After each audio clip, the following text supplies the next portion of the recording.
Imagine living in a world where 85% of people struggle with low self-esteem, often fueled by negative self-talk. This staggering statistic makes us pause and wonder, what's going on inside our minds? Today, we're diving deep into the transformative power of overcoming negative thinking.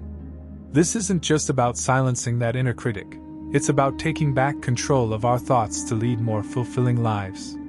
In Stoicism, our thoughts aren't merely whispers, they shape our happiness and suffering. While we can't control external events, our perception of them is ours to master.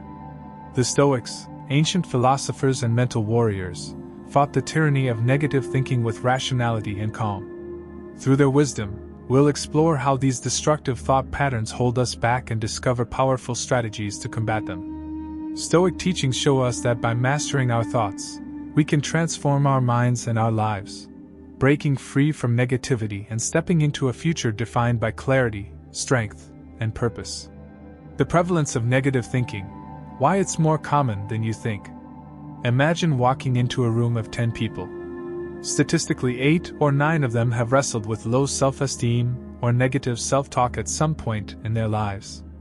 That's almost everyone, and chances are you've been one of them. This isn't just an occasional bad day or fleeting moment of doubt.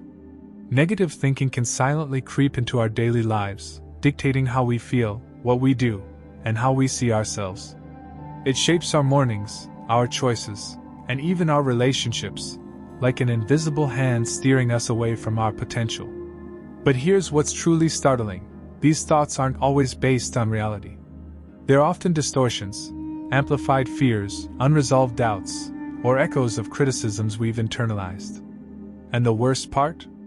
They feel so real that we rarely stop to question them. What if these thoughts aren't inevitable? What if they're just habits we can unlearn? This is where the Stoics challenge us to pause, reflect, and take charge of the narrative playing in our minds. Because understanding how pervasive negative thinking is, and why it persists, is the first step toward mastering it. Understanding negative thinking, the invisible force holding you back. What if I told you that the greatest battle you'll ever fight isn't with the world around you, but with the thoughts in your own mind? Negative thinking isn't just a bad habit. It's a deeply ingrained pattern that can shape your entire reality without you even realizing it. At its core, negative thinking is a loop. It whispers that you're not enough, anticipates failure before you even try, and convinces you that setbacks are proof of inadequacy. It's the voice that turns a minor mistake into a catastrophe, and a single rejection into a confirmation of all your fears. But here's the catch: it's not the events that disturb us, it's our interpretation of them. This insight, taught by the Stoic philosopher Epictetus, cuts to the heart of negative thinking. The problem isn't what happens to us, it's the lens we use to view the world. Even more fascinating is Carl Jung's observation: until you make the unconscious conscious, it will direct your life, and you will call it fate. Many of our negative thoughts are born from hidden beliefs, forged in childhood, shaped by societal expectations, and reinforced by past failures. These unconscious scripts can quietly steer us, sabotaging our choices and leaving us wondering why life feels so hard. Negative thinking is like rowing a boat furiously while anchored to the shore. It doesn't matter how hard you try, you're stuck. But Stoicism offers the key. By examining and challenging these thoughts, we can cut the anchor, free ourselves, and finally start moving forward. The question isn't whether negative thinking exists, it's whether you're ready to confront it head-on and reclaim control of your mind. Stoic strategies to combat negativity: mastering the battlefield of the mind. Picture your mind as a fortress, constantly under siege by doubts, fears, and destructive thoughts. Negative thinking is the enemy, relentless, cunning, and capable of breaching your defenses when you're not vigilant. The Stoics were the ultimate mental warriors, and their strategies to combat negativity are nothing short of transformative. One of their most powerful tools is the premeditation of evils, premeditatio malorum. Imagine vividly picturing your worst fears, not to scare yourself but to strip them of their power. By facing the worst-case scenario in your mind, you reduce its emotional grip. The fear of failure or rejection no longer paralyzes you because you've already made peace with its possibility. As Seneca said, We suffer more in imagination than in reality. But the Stoics didn't stop there. They believed in questioning your thoughts with the precision of a philosopher. Marcus Aurelius urged himself to reflect. Does this thought serve me? Is it rational? Is it even true? This practice creates a filter for your mind, sifting out the irrational and leaving only what empowers you. Another game-changing strategy is the concept of detachment. Stoics teach us to step back and observe our thoughts as if we're watching clouds drift by. By doing this, you realize something profound. You are not your thoughts. You are the one observing them. This separation gives you the power to choose which thoughts to engage with and which to let pass. And then there's the cornerstone of Stoicism, focusing only on what's within your control. External events and other people's opinions? Out of your hands. But your reaction, your perspective, and your effort? Completely yours. By anchoring your energy in this sphere of control, you create a mental shield that negativity can't penetrate. These strategies aren't about suppressing negative thoughts or pretending they don't exist. They're about disarming them, understanding their roots, and replacing them with thoughts rooted in wisdom and strength. So, the next time negativity comes knocking, don't just endure it. Meet it with the battle-tested strategies of the Stoics. The fortress of your mind is yours to defend, and with these tools, victory is inevitable. Renewing the mind, the Stoic art of reinvention. What if I told you that every day offers a chance to rewrite the story you tell yourself? Renewing the mind is not a fleeting moment of positivity but a profound transformation, a daily act of reclaiming your thoughts and shaping them into a force for resilience and growth. The Stoics believe that our emotions and actions stem from our judgments, and those judgments can be rewritten. Marcus Aurelius, one of history's most powerful leaders, reminded himself, "You have power over your mind, not outside events. Realize this, and you will find strength." Renewing your mind starts here, with the realization that your thoughts are yours to command. But how do you begin this renewal? The first step is awareness. Aristotle said, "Knowing yourself is the beginning of all wisdom." Take a deep dive into your thought patterns. Which ones serve you? Which ones sabotage you? This introspection allows you to identify the mental habits that need to change. Next, replace destructive thoughts with empowering ones. The Stoics didn't deny negative emotions, they dissected them. Instead of resisting negativity, they analyzed its origins, questioned its validity, and reframed it.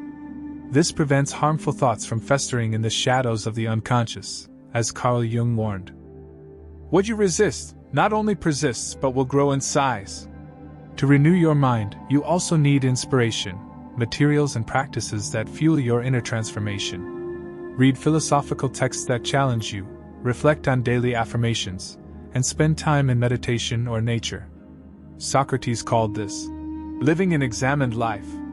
Every time you question a thought, reflect on a virtue, or choose reason over emotion, you're sharpening your mental tools. Finally, align your thoughts with the highest ideals of virtue, wisdom, courage, temperance, and justice. As Plato urged, aspire to the ideal version of yourself. This isn't about perfection but progression, becoming a little wiser, a little stronger, and a little more compassionate each day.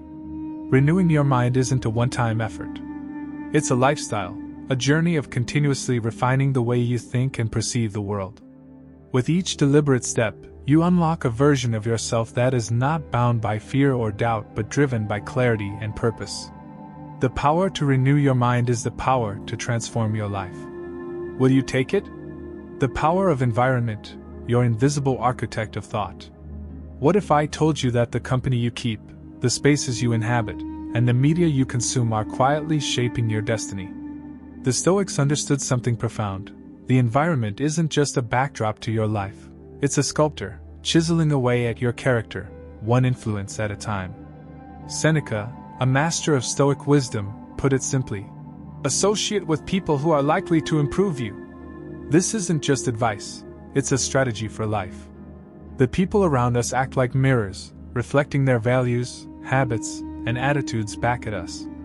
Surround yourself with complainers, and negativity becomes your default. Surround yourself with those who challenge and inspire you, and you'll find yourself striving for greatness. But environment goes beyond people. Consider the information you consume. Every tweet, headline, and video plants seeds in your mind. Are those seeds weeds of doubt and distraction or roots of wisdom and clarity?